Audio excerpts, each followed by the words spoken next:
खुदा का शुक्र हो आज के अच्छे सुंदर समय के लिए जो खुदावंद ने हमारी ज़िंदगी में दिया।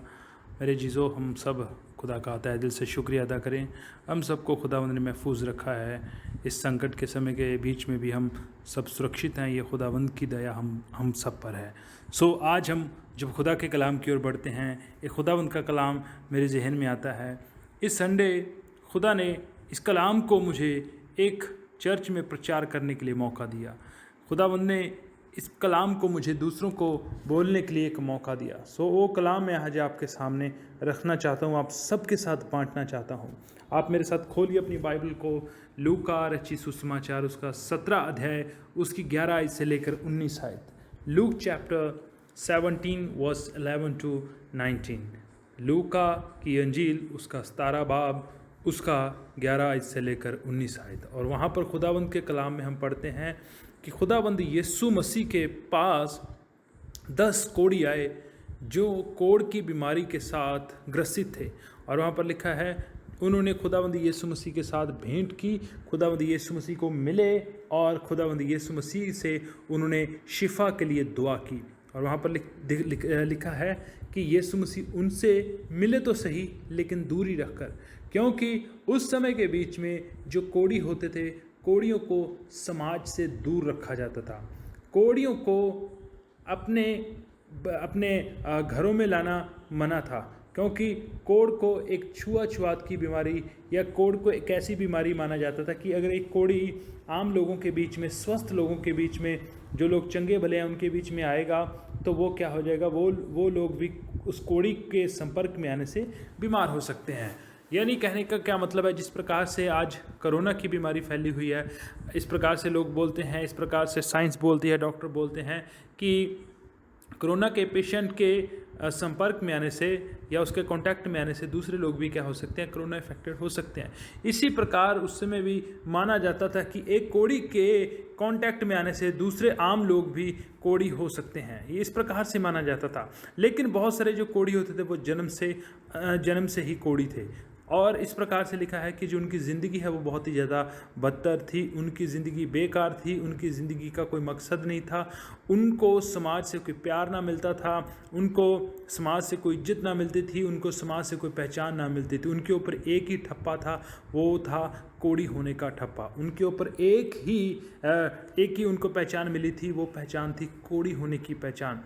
लेकिन जब हम देखते हैं खुदावंद के कलाम को, वहाँ पर खुदा के कलाम को जब हम पढ़ते हैं, लूका रचित सुसमाचार उसका 17 की 13 आयत को, वहाँ पर लिखा है कि कोढ़ियों ने ऊंची आवाज़ लगाकर यीशु को आवाज़ दी और पुकारा और कहा, है खुदावंद हम पर दया कर। तो वहाँ पर लिखा है 14 आयत में, यीशु ने उनकी दुआ को सुना और लिखा है कि यीशु ने उनको बोला, तुम जाओ अपने आप को याजक को दिखाओ। और लिखा है ये सुनते ही उनमें से जाते जाते जो 10 के 10 लोग थे वो क्या हो गए, शुद्ध हो गए। उन्होंने शिफा पाई खुदावंद यीशु के कलाम के द्वारा।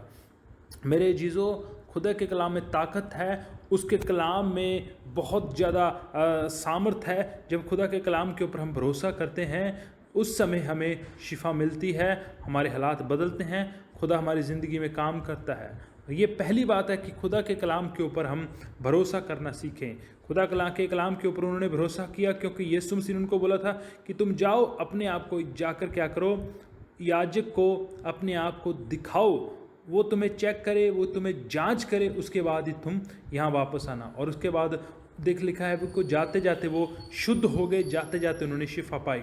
और आगे 15 आयत में लिखा है एक अद्भुत घटना वहाँ पर होती है। लिखा है कि 10 कोढ़ियों में से एक कोढ़ी को ख्याल आया कि खुदावंद यीशु मसीह ने मुझे चंगा किया है, क्यों ना मैं उसको सजदा करूं, उसका शुक्रिया अदा करूं। और वो वापस आता है खुदावंद यीशु मसीह का शुक्रिया अदा करने के लिए।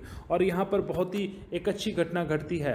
वहाँ पर लिखा है कि यीशु मसीह और उसके बीच में बातचीत होती है। वो लिखा है 16 आयत में, वो खुदावंद यीशु मसीह को सजदा करता है, अपने मुंह के बल गिरता है और खुदावंद यीशु मसीह की प्रस्तिश करता है। और 17 आयत में यीशु मसीह खुद पूछते हैं कि भला 10 के 10 ने शिफा नहीं पाई थी, बाकी के 9 कहाँ हैं?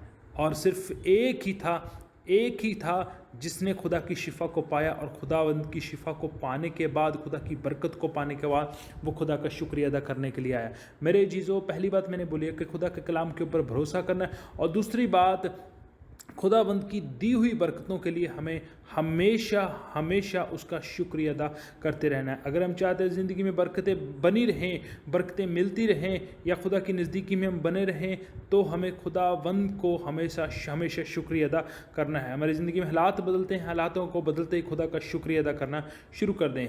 और तीसरी बात, नौ लोग थे, 9 कोढ़ी थे, उनका मानना ये था कि हमने चंगाई पा ली, अपना मतलब निकाल लिया, लेकिन एक था वो मतलब से नहीं, वो यीशु मसीह को और व्यक्तिगत रीति से जानना चाहता था। हम में से बहुत कम लोग हैं जो यीशु मसीह को व्यक्तिगत रीति से, पर्सनली यीशु मसीह को जानना चाहते हैं कि यीशु मसीह कौन है, यीशु मसीह का मेरे जीवन के लिए क्या मकसद है।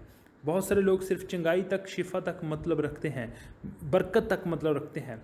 अजीज़ों, हमें बरकत या शिफा नहीं चाहिए, हमें शिफा का देने वाला चाहिए, हमें बरकतों का देने वाला चाहिए। और एक कोढ़ी था जो शुद्ध हुआ, वो इसलिए वापस लौटा क्योंकि उसको शिफा तो मिल गई, लेकिन उसको इससे भी बढ़कर शिफा देने वाला चाहिए था, जिसका नाम खुदावंद यीशु मसीह है। और आइए हम भी खुदावंद की नज़दीकी में बढ़ें, हम उसकी शिफा, उसकी चिंगाई, उसकी बरकत तक सीमित ना रहें, बल्कि और उसको जानें और उसकी नज़दीकी में बढ़ें, ताकि जो खुदावंद की पहचान है, हम उनमें बढ़ सकें।